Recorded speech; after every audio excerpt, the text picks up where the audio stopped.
Chapter 3.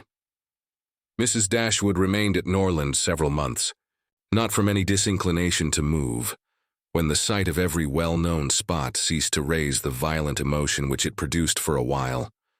For when her spirits began to revive, and her mind became capable of some other exertion than that of heightening its affliction by melancholy remembrances, she was impatient to be gone, and indefatigable in her inquiries for a suitable dwelling in the neighborhood of Norland, for to remove far from that beloved spot was impossible. But she could hear of no situation that at once answered her notions of comfort and ease, and suited the prudence of her eldest daughter, whose steadier judgment rejected several houses as too large for their income, which her mother would have approved. Mrs. Dashwood had been informed by her husband of the solemn promise on the part of his son in their favor, which gave comfort to his last earthly reflections. She doubted the sincerity of this assurance no more than he had doubted it himself, and she thought of it for her daughter's sake with satisfaction, though as for herself, she was persuaded that a much smaller provision than £7,000 would support her in affluence. For their brother's sake too, for the sake of his own heart, she rejoiced, and she reproached herself for being unjust to his merit before, in believing him incapable of generosity. His attentive behavior to herself and his sisters convinced her that their welfare was dear to him, and, for a long time, she firmly relied on the liberality of his intentions. The contempt which she had very early in their acquaintance felt for her daughter-in-law was very much increased by the further knowledge of her character, which half a year's residence in her family afforded, and perhaps in spite of every consideration of politeness or maternal affection on the side of the former, the two ladies might have found it impossible to have lived together so long, had not a particular circumstance occurred to give still greater eligibility, according to the opinions of Mrs. Dashwood, to her daughter's continuance at Norland. This circumstance was a growing attachment between her eldest girl and the brother of Mrs. John Dashwood, a gentlemanlike and pleasing young man, who was introduced to their acquaintance soon after his sister's establishment at Norland, and who had since spent the greatest part of his time there. Some mothers might have encouraged the intimacy from motives of interest, for Edward Ferrars was the eldest son of a man who had died very rich, and some might have repressed it from motives of prudence, for, except a trifling sum, the whole of his fortune depended on the will of his mother. But Mrs. Dashwood was alike uninfluenced by either consideration. It was enough for her that he appeared to be amiable, that he loved her daughter, and that Eleanor returned the partiality. It was contrary to every doctrine of hers that difference of fortune should keep any couple asunder who were attracted by resemblance of disposition, and that Eleanor's merit should not be acknowledged by everyone who knew her was to her comprehension impossible. Edward Ferrars was not recommended to their good opinion by any peculiar graces of person or address. He was not handsome, and his manners required intimacy to make them pleasing. He was too diffident to do justice to himself. But when his natural shyness was overcome, his behavior gave every indication of an open, affectionate heart. His understanding was good, and his education had given it solid improvement, but he was neither fitted by abilities nor disposition to answer the wishes of his mother and sister, who longed to see him distinguished as, they hardly knew what. They wanted him to make a fine figure in the world in some manner or other. His mother wished to interest him in political concerns, to get him into Parliament, or to see him connected with some of the great men of the day.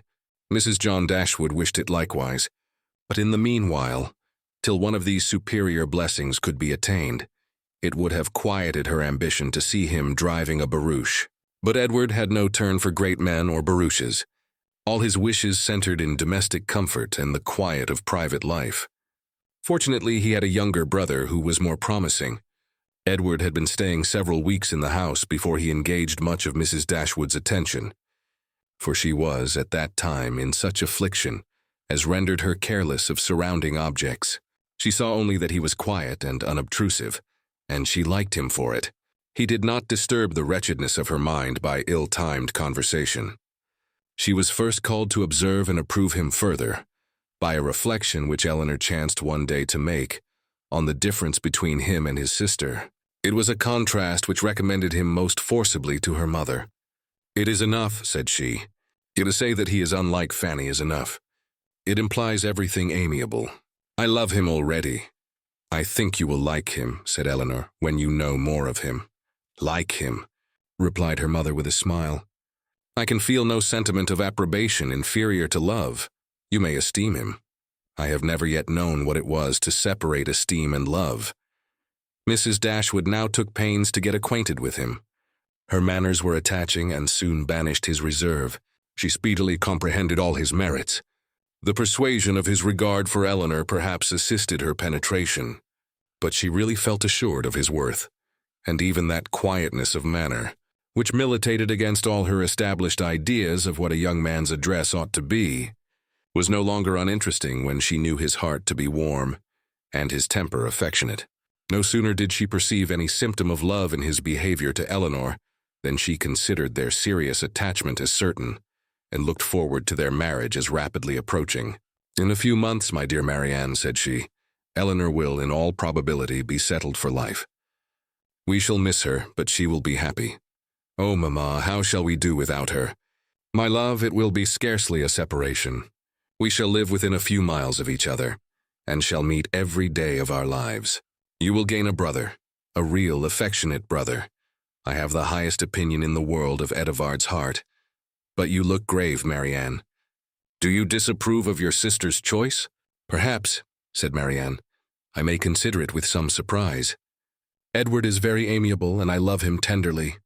But yet he is not the kind of young man. There is a something wanting. His figure is not striking.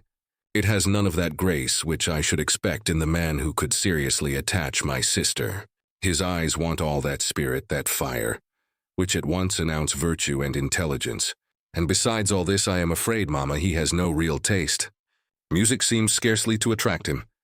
And though he admires Eleanor's drawings very much, it is not the admiration of a person who can understand their worth. It is evident, in spite of his frequent attention to her while she draws, that, in fact, he knows nothing of the matter. He admires as a lover, not as a connoisseur. To satisfy me, those characters must be united. I could not be happy with a man whose taste did not in every point coincide with my own. He must enter into all my feelings. The same books, the same music must charm us both. Oh, mamma, how spiritless, how tame was Edward's manner in reading to us last night. I felt for my sister most severely, yet she bore it with so much composure. She seemed scarcely to notice it. I could hardly keep my seat. To hear those beautiful lines, which have frequently almost driven me wild, pronounced with such impenetrable calmness, such dreadful indifference. He would certainly have done more justice to simple and elegant prose. I thought so at the time. But you would give him Cowper. Nay, mamma, if he is not to be animated by Cowper, but we must allow for difference of taste. Eleanor has not my feelings, and therefore she may overlook it and be happy with him. But it would have broken my heart had I loved him, to hear him read with so little sensibility. Mamma, the more I know of the world, the more am I convinced that I shall never see a man whom I can really love. I require so much. He must have all Edward's virtues, and his person and manners must ornament his goodness with every possible charm. Remember, my love, that you are not 17. It is yet too early in life to despair of such happiness. Why should you be less fortunate than your mother? In one circumstance only, my Marianne, may your destiny be different from hers.